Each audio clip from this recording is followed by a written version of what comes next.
What's wrong with you people? Welcome to Not Another Baptist Podcast, and happy New Year's, Adam. Let's see, this goes live on the 29th. No, that's, What comes before Adam? Happy New Year's in the beginning. Anyway, if you are a Bible teacher, then the Master of Divinity is just for you. You will not only learn how to interpret Scripture, but also train for real life ministry. And if you're called to the pastorate, an MDiv ensures you are fully prepared. Southwestern Seminary even offers a wide variety of concentrations tailored to fit your calling, even if you can't really concentrate. You can choose from biblical counseling to collegiate ministry and everything in between. And you can learn more about the Master of Divinity at swbts at swbts.edu/MDiv. Kyle, how was your Christmas? Man, it was good. Yeah, it was, so I wound up getting the flu, on the evening of the 23rd. Started running a fever. So I missed all of Christmas Eve, everything. And then stayed home while my family went and celebrated with my in-laws. And, so I was home all day, Christmas Day by myself, which was a bummer. And especially because, Matt, I had bought a murder mystery game to do with the whole family. And I was so excited because I was going to be the host or whatever, the detective. Yeah. The host of the whole thing. I was so excited and amped up, and I didn't get to do it. I was homesick. I'm sorry. We had a good one. We did Christmas with my family and Rebecca's family on, Saturday. And so we went to Grand Prairie and did all of that good stuff. And then we hopped and skipped and jumped over to Irving, Texas, and did Christmas with her side of the family at her sister's house, and had a great time. Good food, really good dessert. Yeah. Great gifts. At this point, on the family side, Rebecca and I, we don't get a whole lot. It's all about the kids. So, anyway, Christmas Eve, of course, we did one combined service at First Baptist Farmersville in the morning, and the attendance was okay. I was kind of surprised. I thought it would be packed, and we went early so that we could get our back row Baptist seat. And we didn't need to get there early. And then Christmas Eve night, we had our candlelight service, and it was packed. And Cool. The first service at 4 p.m., which is great because it's still light outside, and so the candlelight it hits different when it's bright. Yeah, when you can see through the stained glass windows. Yeah, and our girls read scripture, and I thought about posting those pictures and saying, great preaching this tonight at our don't do that service. But I didn't want to do that to Bart. And the second service, we didn't go to it. We were home eating tacos at that point. That wasn't as well attended. I know you were sick. Do you know how things went at your church? From what I saw on the live stream, watching it, it looked like it was good. We watched the live stream as a family of our Christmas Eve service from the house, and then the rest of my family was at church that morning. I was homesick, so I did tune in and watch the live stream that morning as well in my pajamas. Let's see how dedicated you were to this. Did y'all have candles at your house? No, we did not have candles at our house. Kyle, no. Come on. And we didn't have communion either. Well, I think Haley may have. I think she had some hot Cheetos in her lap, ready to go for the communion part of it. But I'm sure the RPW guys would love that. Yeah.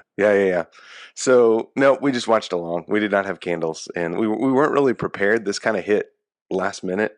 Yeah. I'll tell you who's had it rough has been our friend Tyler Armstrong. Yeah. Ooh, man, his kids have been sick. And he had a rough little holiday. So Praying for you, buddy, and your kiddos. Hope they get better. And I hope all of you that are listening to this, all dozens of you, had a wonderful holiday and are looking forward towards the new year. And Yep. before we talk about what we're going to talk about today, Kyle, you remember what the difference is between a senior pastor and a student pastor? About 50,000. Yeah, 40, $50,000. Well, the difference between New Year's Eve and New Year's Day, the difference between 2023 and 2024 is 24 hours. It That's is true. one day. It is changing a page on your calendar. In fact, your phone will do it automatically for you. You don't have to do anything. If you've got, the old school desk calendar, you might have to rip a page, you might have to get a brand new calendar Yeah. altogether. But really, nothing is different. And so if you're listening to this on December 29th, you do have 2 days to finish your Bible reading from 2023. If your goal was to finish it before the new year.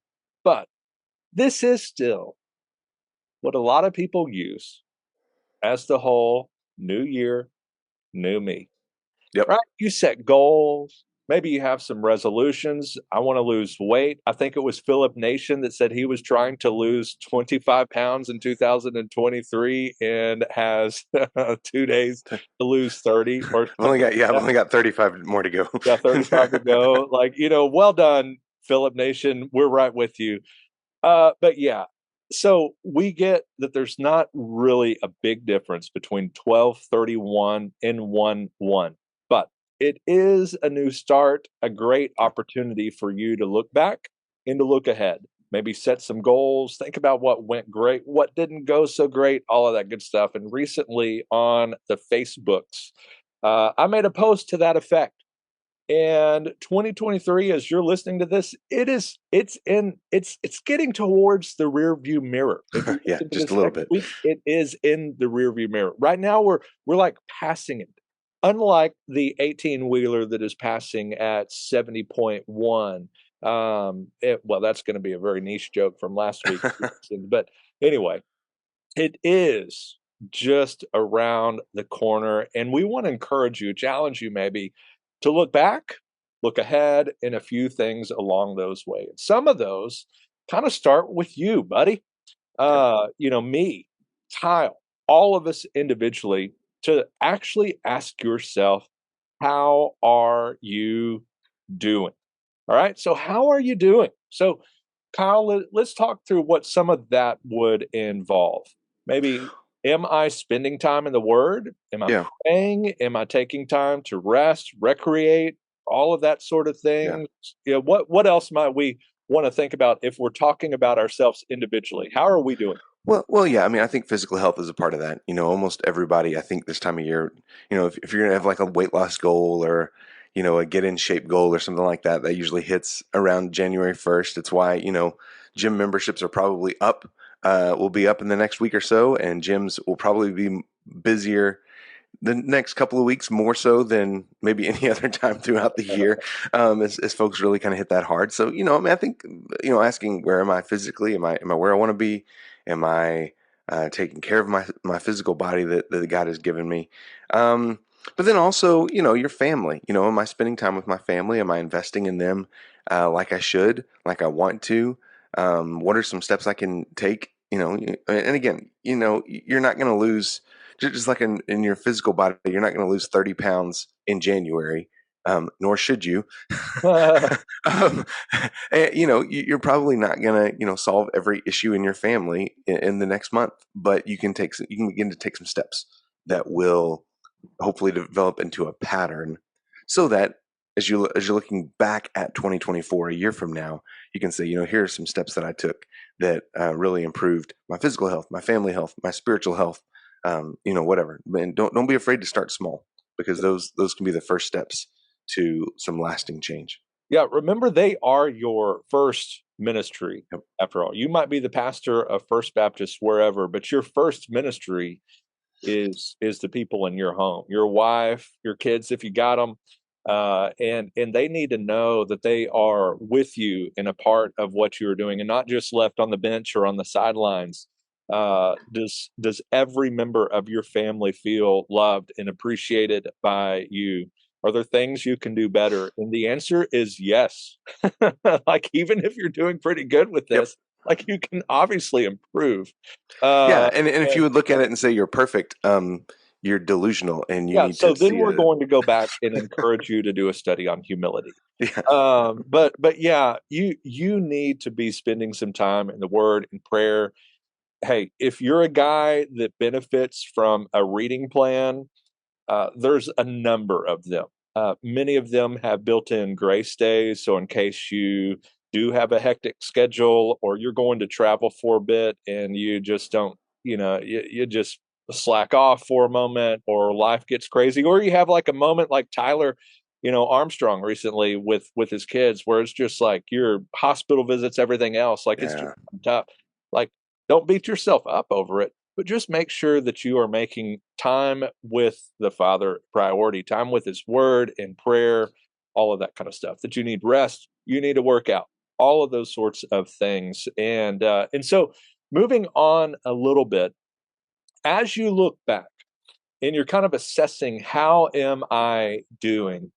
You don't need to relive a painful season, like Yeah. maybe a very difficult season in your family or your church family or something, but look back at 2023, at some of the lessons that you learned along the way of all of the roller coaster of wins and losses. Good stuff, bad stuff, the hard conversations, the difficult to navigate situations. I remember all that I learned in trying to sell our property for the Colin Baptist Association. It was a lot of work, a lot of stress, a lot of difficulty, a lot of stuff to navigate, and, helped me be a better communicator, all of those sorts of things. Think through that. And that list is obviously limitless, because the people that are listening are going to have 1,000 different things that happened this year. But what did you learn? What went wrong? Like, that was not the best way to do something. And even better, what went right? Yeah. And so think through those things honestly, about all of the ups and downs of the last year. Why is that helpful, Kyle? Well, here's the thing. If you don't take deliberate time to think through these, your brain is still going to bring them up. Usually around 2 a.m. Right, when you wake up, and then suddenly you have that hard conversation in your brain, and 2 a.m. turns into 5 a.m. Yeah. and you haven't slept in the last 3 hours because you're either kicking yourself for something you said, or you finally come up with that perfect argument that you should have thought of in the moment 4 months ago, right? So I think if you take some focus time to think through those things, that you can alleviate some stress, and you're doing it in an intentional, focused way, not at a time when you're not prepared to have that conversation with yourself. Yeah. Yeah. So don't, I mean, and maybe this week, next week, if you're like most, I don't know, most churches, like, and ministries don't really seem to get rolling until kind of school's back in session. And so maybe, for us, like, our kids are out the entire first week of school, or first week of January. So don't be afraid to just take some time over the next week or so, and even in kind of this downtime, but to reflect on some of that as you begin to prepare. Because I think that's preparation for the new year. Evaluating decisions that were good, decisions that were bad, and evaluating, okay, how can I do the good things more often? How can I avoid some of the bad things in the future? But really taking intentional, focused time to do that is a wonderful growth opportunity. Yeah. Without getting into the weeds here too, if you realize as you're having this kind of self-assessment that you didn't handle something very well, and maybe a conversation with a staff member, church member, a deacon, whatever it might be, and you realize now that that's the case, and maybe that was never resolved, so it's still kind of nagging at you. This is a great time to be able to turn the page. And so Yeah. if you're going to turn the page, go back to that person and just say, "Hey, I should have handled this better. I didn't handle it well," whatever it is, and apologize and then move on. They may not receive it, but they very well may. Yeah, and that might be something that's keeping them up too. And so take that that's time good. to kind of make amends, if you will, and also think kind of critically. Don't beat yourself up, but think critically about your strengths and weaknesses. When we go to interviews or whatever, you get that question about what's Yeah. your strength, what's your weakness. I work too hard, I whatever. care too much. I care too much. I pay too much attention to detail, whatever it might be. But think where you're not trying to impress anybody, but you're just being honest. Think about your strengths and your weaknesses. A simple example there is maybe you are a gifted preacher on Sunday. People would say he's anointed. He's just a great expositor of the word, whatever it might be. And you, just being honest, are a great preacher, but you tend to maybe lack that pastoral touch during the Yeah. rest. Or maybe you just ate on Sunday. It's not the best because you are great with the day-to-day ministry of the church. You're making every hospital visit there is, and shut-ins, and there's no widow in your church that's going uncared for, all of that kind of stuff. So we're all going to err on maybe one of those sides. Just like with our family, there's going to be times that the family takes the back seat, time that they're a little too involved, whatever it might be. Like nobody's going to be perfect on both. Yeah. But just honestly assess where you are at. And then if you realize that it's, I'm way heavy on one side, maybe I need to do something, make some kind of a goal for the new year to aid that, to work on that. And that doesn't mean don't prepare for sermons anymore. Right. Like, and that also doesn't mean don't ever visit anybody anymore. But maybe if you realize you're on either side of that spectrum, hey, I need to be a little more intentional this year. And so I'm going to aim to make, 2 home visits, a month, or just start small, something that you can pull off. But whatever it might be, think about where you're at, strengths, weaknesses, whatever it may be, our deadlines not getting me, whatever. Set some goals with it and do the same thing with your church. What went well? What didn't go well? What are we doing great at? Where are we struggling? Every church member is going to say, our church never tells me anything. And you realize that it's Yeah. on Facebook, it's on your constant contact, and you even know that they've read it because you see the Yeah. read sheet and you've announced it until you're blue in the face. I mean, that's something nobody's ever going to handle Right. great, but there's always going to be some areas where you can improve. Are there people falling through the cracks? Are shut-ins being cared for? Visitors being followed up with? Is your staff united? Are they working hard? Are they burnt out? Are they in disarray? Right? There's no such thing as a perfect church, but be honest with your assessment and aim to improve in some of those areas. Walk us through that a little bit, Kyle. Yeah, and you mentioned this. No church is perfect, so no church is going to hit all of these things. And after 2020, I'm a little shy to put a whole lot of numbers behind goals, right? Like, oh, we want to baptize 35 people this year. That's great as long as a plague doesn't hit and shut down your church for 2 months. But you can say, we want to be having, we want our folks to be having gospel conversations regularly. Okay, what does that look like for your church? We want to be a church that's actively reaching young families. Okay, what does that look like in your context? And then, once you figure out kind of those goals, I don't think you have to keep doing what you've always done. You don't have to just kind of fill in the blank on the calendar with all the stuff that you've done. Don't be afraid to think strategically through your stuff.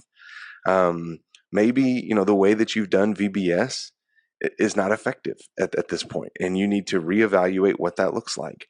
I'm not advocating scrapping it altogether, but reevaluating things is not a bad idea ever. To say, okay, is our strategy effective? Are the things that we're doing effective, or can we make some tweaks here and there to refocus attention and energies and have maybe a better impact on our local community? And again, this isn't something you might line out 10 things at the beginning of the year and say, man, these are some things that need to change. Neither one of us would advocate for implementing all 10 of those in your Vision 2024 sermon on January, 7th, I think is the first Sunday of the new year. I don't think you need to lay out here 10 changes that we're going to make in the next month, and everybody needs to be on board with that. You got to shepherd your people through that.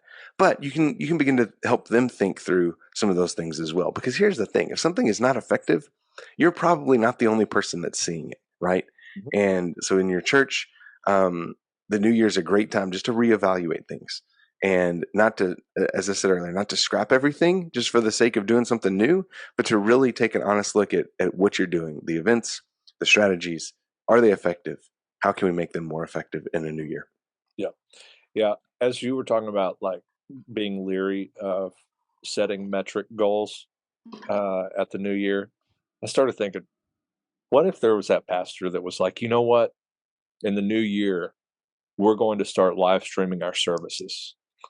And then COVID hit, and he was a dadgum genius. Yeah, that's true. That's true. He was a prophet. No, I don't know why I thought of that. That's anyway. But as you reflect on these things, I journal. I don't know, Kyle, do you journal at all? I'm not really a journaler. I've tried a couple of times through the years and just had never been able to get it going. So some people are, some people aren't. Don't do it if it's like pulling teeth. I'm not, but it is helpful to maybe sketch some of these things out. Journal it out when it's fresh on your mind, all that kind of stuff, and be honest, brutally honest. This is something between you and God. Take what went well, your strengths, what you learned, what's not going so well, all of those kinds of things. But and at the same time, I would say don't do that in a vacuum. Don't do that by yourself. Bring some other people into that process to help you evaluate, because there may be something that you thought was just an absolute abysmal failure, and somebody else has a different perspective on it and says, you know what, that wasn't as bad as you think it was. And here's why. Kyle wants you to bring the chairman of the personnel committee into this process. Yeah, and tell them all the ways that you failed last year. But no, you should do that after the budget is set so that you get your raise. Sure, you get the raise already. Then do this. But take what went well, your strengths, what you learned, and then set some goals that will emphasize these things and to play off of some of these things. Yeah. And then maybe take what didn't, your weaknesses and all of that, and maybe set some goals for 2024 that can help improve those things. Maybe it is going in, what do you call it, auditing a course or two at Southwestern or one of our seminaries or local college. If you're realizing that administration is a struggle, one of the best classes that I ever took was at Dallas Baptist University on church administration. And it was amazing how literally every day that we went to class, there was something that I went home and put into practice. Yeah. And if that's not a reality, I mean, if that's just, not, you don't have the ability to go to a class like that locally, man, there are tons of books out there that could be a great help. And I'll tell you what will make that even better. Reading it by yourself is good. If you can get another pastor or your AMS or something like that and go through that book together, that will bring even more dividends into your life if you have some accountability in there. Well, Kyle talked about not doing this in a vacuum, but my final encouragement is once you've sketched out this stuff, even if it's on a Post-it note of your goals, whatever it might be, then, and definitely most important, give it to God. Yeah. And not to like Jesus juke it, but, praying something like, Father, this is what I see. Like, this is what I think is important, but that's not the most important. I want what you see. I want what you want for me. I want to do what you want me to do. And so this might be my list, but I want your list. Take that to him and be ready to hold that list with an open hand, because hashtag COVID-19, like something else might come and change everything. But, pastor, church leader, pray big prayers, believe big things, and trust an unknown future into the far more capable hands of the one who holds it. We hope that you had a great 2023, and if you didn't, we're here for you. We hope that you that didn't have a great 2023 will see a much better 2024. But if you don't, God is still faithful. God is still using and working in and through you as you preach the word, as you love on your people, as you lead your family. And so we are here to encourage you for that. Kyle, any final words before we send it out? No, that's good. Yeah, you mentioned, we are here to help, to support. We want to do that in any way we can. So don't be afraid to reach out to us. All right. Well, until next time. Until next year. That's a missed opportunity. Until next year, may your coffee be as black as night and as bold as Kyle's prediction that the Rangers are going to two-peat the World Series. Yeah, we'll see about that. What's wrong with you people?